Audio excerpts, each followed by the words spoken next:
Hi, my name is Rick Trunker from Big 3 Racing, and I'm here to show you guys the new gateway that we teamed up with Race Products to bring the Mopar community.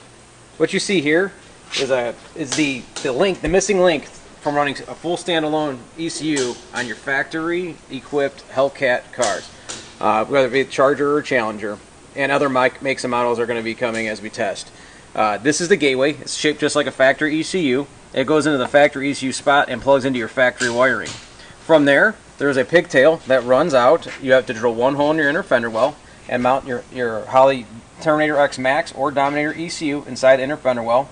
Plug in a few extra connections, being your coil drivers or smart coil harness if you have so, your CAN cables for any Holley dash or your tuning cable, and then the Holley power tap right here. You run a power and ground to the battery, you run an O2 sensor to the exhaust, and you're up and running with Holley EFI using all factory wiring.